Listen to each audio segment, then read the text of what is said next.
स्वागत है दोस्तों आप सभी का फिर से एक नई वीडियो में। दोस्तों आज का ये वीडियो दोस्तों क्लास 10 के सभी विद्यार्थी के लिए बहुत ही मोस्ट इंपोर्टेंट वीडियो रहने वाला, ठीक है। आज की इस वीडियो में हम लोग जो क्लास 10 के लिए विज्ञान यानी कि साइंस का दोस्तों वीकली टेस्ट का क्वेश्चन आज की इस वीडियो में हम लोग सॉल्व करने वाले हैं। जिस प्रकार से दोस्तों आप मैथ में जितना सारा प्रश्न बताए थे दोस्तों सभी आपका वीकली टेस्ट में मिला था, उसी प्रकार से दोस्तों साइंस में मिलने वाला है। इसलिए दोस्तों आप वीडियो को अंत तक देखिएगा, जितना भी दोस्तों को जरूर शेयर कीजिएगा। और अगर दोस्तों आप चैनल में पहली बार आए हो तो चैनल को सब्सक्राइब करने के साथ साथ बेल नोटिफिकेशन कॉल पे प्रेस कर लीजिएगा। तो चलिए दोस्तों बिना देखे हम लोग वीडियो को स्टार्ट करते हैं। वीडियो को दोस्तों अंत तक जरूर से जरूर देखिएगा, ठीक है।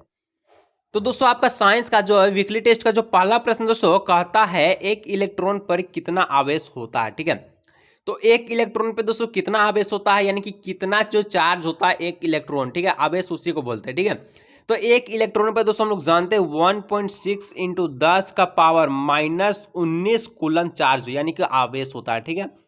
कूलम किसका इकाई मात्रक है तो आवेश का, ठीक है।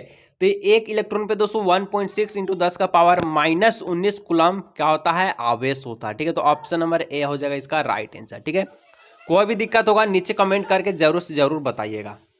चलिए 2 नंबर का दोस्तों आपसे प्रश्न पूछा गया है कि 2 ओम 3 ओम एवं 6 ओम के प्रतिरोधों को पार्श्व क्रम में जोड़ने पर उनका समतुल्य प्रतिरोध क्या होगा। बहुत इंपॉर्टेंट प्रश्न दोस्तों आपके बोर्ड एग्जाम के लिए 2024 के लिए दोस्तों बहुत ही मोस्ट इंपॉर्टेंट, ठीक है। VVI इंपॉर्टेंट है, इसको नोट जरूर कर लीजिएगा, ठीक है।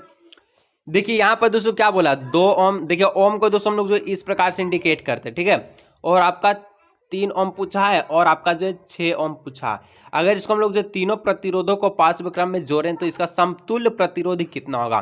तो इसके लिए दोस्तों आपको एक फॉर्मूला आना चाहिए, ठीक है, यानी कि सूत्र आपको जो आना चाहिए। तो चलिए इसको हम लोग देखते हैं किस प्रकार का सूत्र होता है। तो सूत्र होता है दोस्तों 1/r बराबर में 1/r1 plus 1/r2 plus 1/r3। R1 R2 R3 क्या है तो यहाँ पर दोस्तों प्रतिरोध है, ठीक है। तो पहला प्रतिरोध कितना है 2 ओम है, तीसरा आपका दूसरा कितना 3 ओम है और जो आपका तीसरा 6 ओम है। तो R1 R2 R3 में जो आपका 2 3 6 हम लोग लिखेंगे, ठीक है। तो चलिए तो यहाँ पर दोस्तों R1 कितना था 2 ओम था, R2 कितना था आपका R2 3 ओम था और आपका जो R3 दोस्तों आपका जो 6 ओम था, ठीक है। 2 3 6 को दोस्तों हम लोग एलसीएम लेंगे तो एलसीएम आएगा 6, 2 को 6 से डिवाइड कीजिएगा तो 2 3 बार में और 3 को 1 से गुणा कीजिएगा तो 3 बार में यानी कि 3 आएगा, ठीक है। तो 3 आया, 3 को दोस्तों 6 से डिवाइड कीजिएगा 2 आ जाएगा, 6 को दोस्तों 6 से डिवाइड कीजिएगा 1 आ जाएगा। तीनों को जोड़ लीजिए 3 2 5 और 1 6 होता है, 6/6 होता है, इसको काट देगा तो 1 आपका जो राइट आंसर होगा। यानी कि टोटल आपका 1 ओम आएगा, ठीक है। ऑप्शन नंबर ए इसका राइट आंसर हो जाएगा 1 ओम। अगर इस प्रकार से भी लिखा हुआ रहा है तो कोई दिक्कत की बात नहीं है, ठीक है। और दोस्तों अगर हम लोग इसे श्रेणी क्रम में जोड़ेंगे, ठीक है, तो इसका समतुल्य प्रतिरोध कितना होगा सभी का आंसर नीचे कमेंट में आना चाहिए नेम के साथ, ठीक है। चलिए 3 नंबर का दोस्तों आपसे प्रश्न पूछा गया फ्यूज और विद्युत युक्ति के साथ किस क्रम में संयोजित किया जाता। फ्यूज को विद्युत युक्ति के साथ दोस्तों किस क्रम में संयोजित किया जाता है तो श्रेणी क्रम में, ठीक है, हमेशा याद रखिएगा। ऑप्शन नंबर ए हो जाएगा। चलिए 4 नंबर का दोस्तों आपसे प्रश्न पूछा गया निम्नलिखित में से कौन सा पद है, ठीक है, विद्युत परिपथ में विद्युत शक्ति को निरूपित नहीं करता है। तो 4 का दोस्तों यहाँ पर देखिए जरूर से देखिएगा कि जो आपको पूछा है कि कौन सा पद विद्युत परिपथ में विद्युत शक्ति को निरूपित नहीं करता। तो हमेशा एक सूत्र याद रखिएगा, विद्युत शक्ति में आपका P बराबर होता है क्या होता है VI होता है, ठीक है, VI। तो देखिए यहाँ पर VI दिख रहा है तो ये तो आपका हो गया, तो ऑप्शन नंबर सी तो मिल गया। कौन नहीं होता वो पूछा, ठीक है। अब दोस्तों इसको हम लोग जो कई प्रकार से लिख सकते हैं। अगर P बराबर VI लिखें तो यहाँ पर जो VI हुआ ना तो यहाँ पर दोस्तों V में जो आपका V का जो सूत्र होता है V बराबर होता है दोस्तों IR होता है, ठीक है, V बराबर IR। तो यहाँ पर V बराबर दोस्तों हम लोग IR लिख लिए और I आपका पहले से है तो I को I से हम लोग जो इंटू करते हैं तो क्या होता है I का स्क्वायर हम लोग दे देते हैं, ठीक है। तो यहाँ पर क्या हो जाएगा I स्क्वायर R हो जाएगा, ठीक है। तो I स्क्वायर R भी दिख रहा है तो ऑप्शन नंबर ए भी आपका सही है। अब इस प्रकार देखिए दोस्तों यहाँ पर अब I में हम लोग जो किस प्रकार से लिखते हैं I का जो फॉर्मूला होता है यहाँ पर V/R लिख सकते हैं, ठीक है। तो यहाँ पर हम लोग लिखें तो V/R लिख दिए, ठीक है, V/R I का फॉर्मूला। अब पहले से V जो आपका मिला हुआ है तो क्या हो जाएगा V का स्क्वायर हो जाएगा। तो V स्क्वायर R भी हो गया और VI भी हो गया और I स्क्वायर R भी हो गया, लेकिन IR स्क्वायर नहीं है। तो ऑप्शन नंबर 20 का जो राइट आंसर हो जाएगा, ठीक है। चलिए कोई दिक्कत होगा नीचे कमेंट करके बताइएगा। बहुत ही मोस्ट इंपॉर्टेंट दोस्तों और 2024 की तैयारी के लिए दोस्तों चैनल को जरूर सब्सक्राइब कर लीजिएगा। पिछले बार जिस प्रकार से दोस्तों आपके जो बड़े भाई बहन है अच्छा नंबर लाए हैं उसी प्रकार से आप भी ला सकते हैं, ठीक है। 5 नंबर दोस्तों बोलता है प्रतिरोध का एसआई मात्रक होता है, ठीक है। एक होता है दोस्तों प्रतिरोधकता, एक होता है प्रतिरोध, दोनों में बहुत अंतर होता है। अगर प्रतिरोध का एसआई मात्रक पूछे तो दोस्तों इसका ओम होगा, ठीक है। और इसी प्रकार से प्रतिरोधकता का पूछे तो ओम मीटर होता है, ठीक है। क्या होता है? ओम मीटर।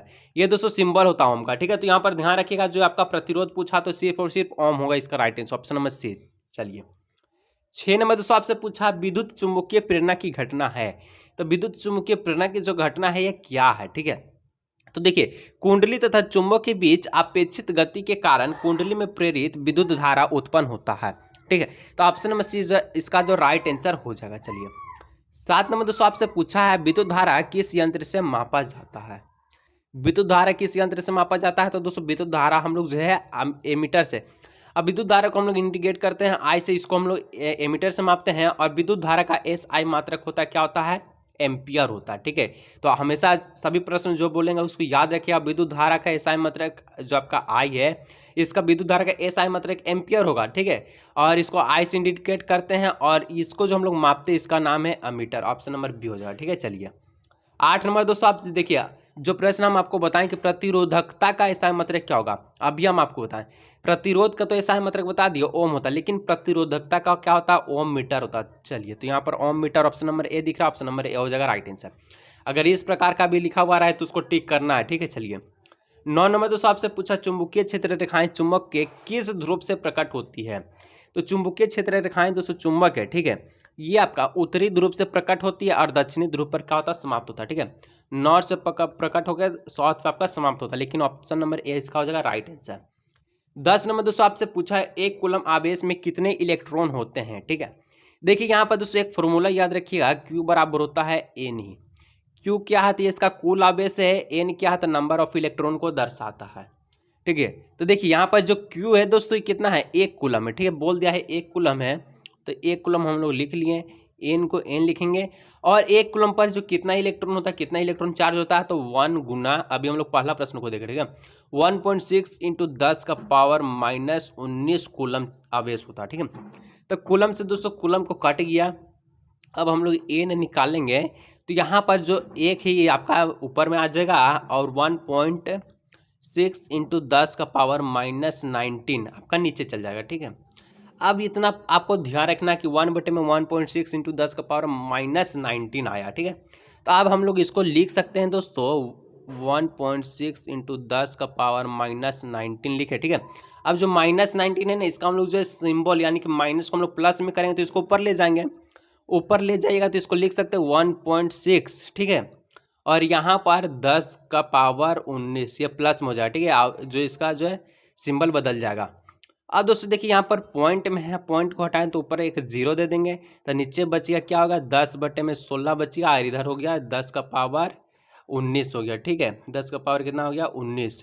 तो देखिए ये 10 जो है 16 से क्या छोटा, तो हम लोग क्या करेंगे, इसका जो है पावर में 19 है, यानी कि 10 के पावर में 19 गो 0 इस प्रकार से, ठीक है, 19 गो। तो ये को हम लोग घटा लेंगे तो यहाँ पर हो जाएगा ये 100, तो 100/16, ठीक है। इसको लिखिएगा 100/16 गुने में आपका 10 का पावर कितना हो जाएगा? 18 हो जाएगा, ठीक है। तो देखिए इसको हम लोग काटेंगे तो दोस्तों आपका 6.25 गुना 10 का पावर 18 इसका आंसर लिख लेगा, ठीक है। तो जहाँ भी आंसर दिखे उसी को टिक करना है, लेकिन जो आपका ऑप्शन दिया है दोस्तों इसमें एक भी ऑप्शन करेक्ट नहीं है, ठीक है। जो आपका आंसर आएगा 6.25 इंटू 10 का पावर 18 वो ऑप्शन में नहीं है। अगर बोर्ड एग्जाम 2024 में ये दे तो दोस्तों आपको यही ऑप्शन को टिक करना है, इसके अलावा किसी को नहीं है, ठीक है। तो यहाँ पर ऑप्शन नहीं है, कोई दिक्कत की बात नहीं है। अगर आएगा तो दोस्तों इसी प्रकार का ऑप्शन मिलेगा, उसी को टिक कीजिएगा, ठीक है। चलिए 11 नंबर दोस्तों पूछता है कि चुंबकीय क्षेत्र अधिक प्रबल होता है। तो चुंबकीय क्षेत्र दोस्तों अधिक प्रबल होता है कहाँ होता है? तो चुंबक ध्रुव पर, ठीक है, चुंबक ध्रुव पर यानी कि पोल पर, ठीक है। चलिए 12 नंबर दोस्तों बोलता है उपयोगी पवन ऊर्जा प्राप्त करने हेतु पवनों का न्यूनतम वेग होना चाहिए। तो जब भी हम लोग पवन ऊर्जा प्राप्त करते हैं इसका न्यूनतम वेग क्या होगा, यानी कि वेलोसिटी कितना होगा? तो 15 किलोमीटर पर आवर होगा, ठीक है। 15 किलोमीटर पर आवर यानी पर घंटा, ऑप्शन नंबर ए हो जाएगा। चलिए 13 नंबर दोस्तों बोलता है यदि प्रतिरोध 2 गुना कर दिया जाए तो प्रति परिपथ में प्रभावित धारा की मान क्या होगा? अगर प्रतिरोध को हम लोग आर को 2 गुना कर दें, ठीक है, यानी कि 2R कर दें, तो आपका जो प्रभावित विद्युत धारा कितना हो जाएगा? तो विद्युत धारा क्या हो जाएगा दोस्तों? ये आधा हो जाएगा, ठीक है। क्या हो जाएगा? ये आपका जो आधा हो जाएगा, ठीक है, आधा। 1/2 हो जाएगा, ठीक है, 1/2 आई। तो यहाँ पर दोस्तों देखिए विभिन्न लिखा है, यहाँ पर आधा होगा, ठीक है, आधा, तो ऑप्शन नंबर हो जाएगा बी नंबर, आधा, ठीक है। चलिए आगे बढ़ते हैं दोस्तों, 14 नंबर बोलता है विद्युत धारा उत्पन्न करने की युक्ति को कहते हैं। तो अब विद्युत धारा उत्पन्न करने की युक्ति को दोस्तों हम लोग कहते हैं, देखिए विद्युत जनित्र, ठीक है, विद्युत जनित्र को दोस्तों जेनरेटर भी कहते हैं, ठीक है। तो ऑप्शन नंबर बी हो जाएगा इसका राइट आंसर। चलिए 15 नंबर दोस्तों बोलता है विद्युत धारा उत्पन्न क्या करता है, विद्युत धारा क्या उत्पन्न करता है, ठीक है, क्या उत्पन्न करता है। तो विद्युत धारा दोस्तों क्या उत्पन्न करता है, तो विद्युत धारा आपका जो चुंबकीय क्षेत्र उत्पन्न करता है। तो इस प्रकार दोस्तों आज के इस वीडियो में हम लोग वीकली टेस्ट का बहुत इंपॉर्टेंट क्वेश्चन देखा। अगर वीडियो अच्छा लगा दोस्तों वीडियो को लाइक कर लीजिए, चैनल पर दोस्तों पहले बार चैनल को सब्सक्राइब कर लीजिए। मिलेंगे दोस्तों नेक्स्ट वीडियो में।